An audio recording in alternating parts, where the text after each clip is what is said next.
Bonjour à tous, bienvenue chez Thérapsie Capsule. Aujourd'hui, nous allons parler d'un sujet extrêmement important et très chouette, vous allez voir, c'est l'ancrage. Alors l'ancrage, qu'est-ce que ça veut dire? Souvent, on ne sait pas trop.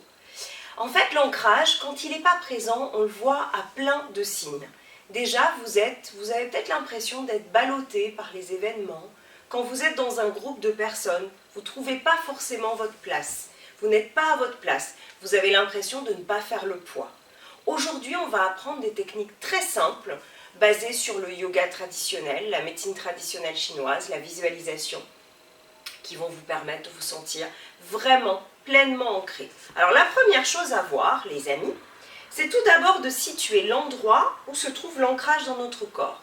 Les Japonais parlent du hara. Ceux qui ont fait des arts martiaux le connaissent. C'est un point qui est situé sous notre nombril. Et à cet endroit-là se concentre toute notre énergie vitale.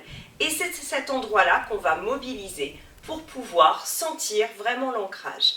Alors je vais vous proposer de mettre vos mains un petit peu sous le nombril et d'imaginer qu'à l'intérieur de votre ventre, il y a une magnifique sphère rouge d'énergie. Et vous allez activer ce rouge, vous allez le densifier. Vous allez faire en sorte qu'il soit de plus en plus beau. Vous pouvez imaginer un champ de coquelicots, vous pouvez imaginer un nectar rouge magnifique. Et là, ça va activer cette énergie. Peut-être que ceux qui le font en même temps que je parle sentent déjà la chaleur qui monte dans le corps. En yoga, on parle de la montée de la Kundalini. C'est une énergie vitale extrêmement importante. Ce point-là, il va être super essentiel, notamment si vous êtes confronté des fois à un conflit avec quelqu'un ou à un entretien difficile. Surtout, concentrez-vous sur cet endroit. Mettez toute votre énergie là et vous allez voir que vous serez beaucoup moins facilement déstabilisé. Vous pouvez faire un petit exercice à la maison. Vous demandez à un proche, vous êtes debout, vous demandez à un proche de vous pousser légèrement au niveau des épaules avant d'avoir fait cet exercice. Vous allez voir que logiquement, vous allez vaciller un peu sur vos jambes et ensuite vous allez vous concentrer sur votre bas-ventre. Vous allez imaginer cette sphère rouge, vous allez lui donner de l'ampleur, de la chaleur, de la couleur et ensuite vous allez redemander cette poussée et vous allez voir que vous êtes infiniment plus stable. En situation difficile, pensez aussi à l'image de l'arbre. Vous allez imaginer qu'il y a cette sphère rouge et que de vos jambes poussent des racines qui sont profondément mises dans le sol. Et de la même manière que votre corps sera le tronc et vos jambes les branches. Et vous allez vers le ciel. Et dans cette position de verticalité, dans cette position-là, vous allez sentir à quel point vous êtes centré. Une autre façon de sentir ce point, c'est de respirer. Alors pour faire cette respiration, on va veiller à baisser le menton, à le rentrer un petit peu, à baisser nos épaules de façon très détendue. Vous pouvez faire ça avant un petit peu. De bien se tenir droit en étant assis, de faire en sorte que vos genoux soient un peu baissés et vous allez vous concentrer sur cette zone du bas-ventre et imaginez qu'à l'intérieur de vous, il y a un ballon qui se gonfle et qui se dégonfle et ce ballon va aller d'abord vers le périnée, c'est-à-dire vers le tout bas du ventre au niveau du pubis pour un petit peu remonter. Voilà, vous allez faire des inspirations douces et des expirations plus longues et vous allez sentir ce ballon qui se gonfle et se dégonfle. Et en faisant ça, vous allez activer cette zone. Une autre façon de se sentir super ancré, c'est de faire ce qu'on appelle des mudras. Pour les mudras, vous aurez juste besoin de vos deux mains. Les mudras, ce sont des figures symboliques du yoga ancien avec nos mains qui permettent de guérir. Alors ça ne se substitue pas à une consultation médicale ou à des médicaments bien évidemment. Et aussi, ça permet de méditer et d'activer certains états intérieurs de joie, de paix, de stabilité et d'ancrage. La première mudra, on va joindre tous nos doigts comme ça, les uns contre les autres, comme une cage à oiseaux.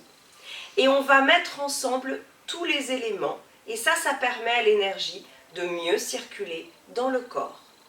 La deuxième mudra, très importante et très simple, vous allez mettre vos pouces les uns contre les autres, vos index, vous allez replier les majeurs au niveau de la deuxième phalange et tous les autres doigts, annulaires et auriculaires, sont dressés et collés les uns aux autres. Il n'y a que les majeurs qui sont repliés au milieu et vous allez mettre ça au niveau du bas-ventre.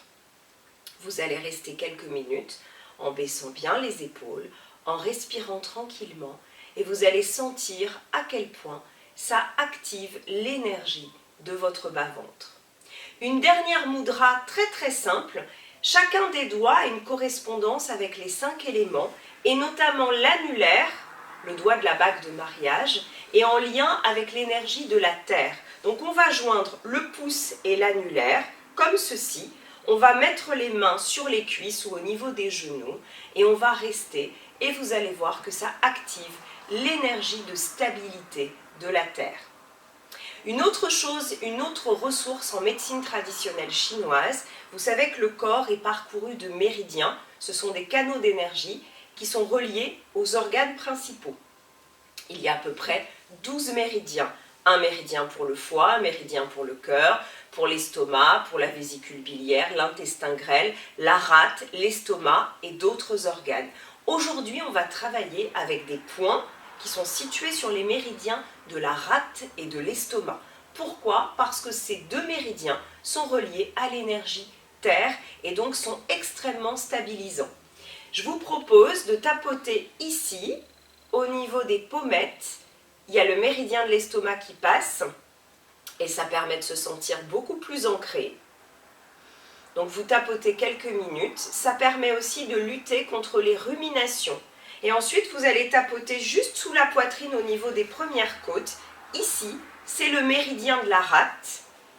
Et ça permet de se stabiliser, de se sentir plus solide, plus costaud. Et aussi de lutter contre les pointes d'hypoglycémie, par exemple, si vous en avez. Ça permet de réguler ces deux organes extrêmement importants. Et pour finir aujourd'hui, chers capsule-nautes, je vais vous montrer une posture de yoga que beaucoup connaissent déjà, la posture de l'arbre, et vous allez voir à quel point elle est stabilisante.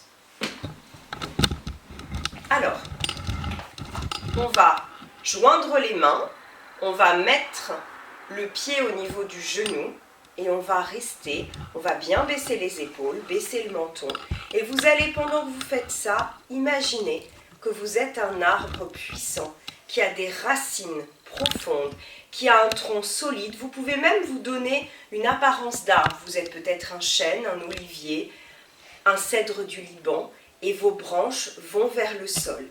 Et vous imaginez toujours votre boule d'énergie rouge au niveau du bas-ventre. Et ensuite, vous allez changer de côté et vous allez faire la même chose de l'autre côté. Et vous allez voir que pratiquer chaque jour en respirant calmement, en inspirant, et en expirant extrêmement doucement et longuement, vous allez sentir une très grande stabilité. Voilà pour aujourd'hui, chers capsule-nautes. Je vous propose de liker si vous avez aimé cette vidéo. Surtout, mettez-moi des commentaires, mettez-moi vos expérimentations, ce que vous en avez retenu. Et venez me rejoindre sur ma chaîne et vous abonner. À la semaine prochaine, mercredi prochain. Au revoir. C'est bon? Éteins maintenant.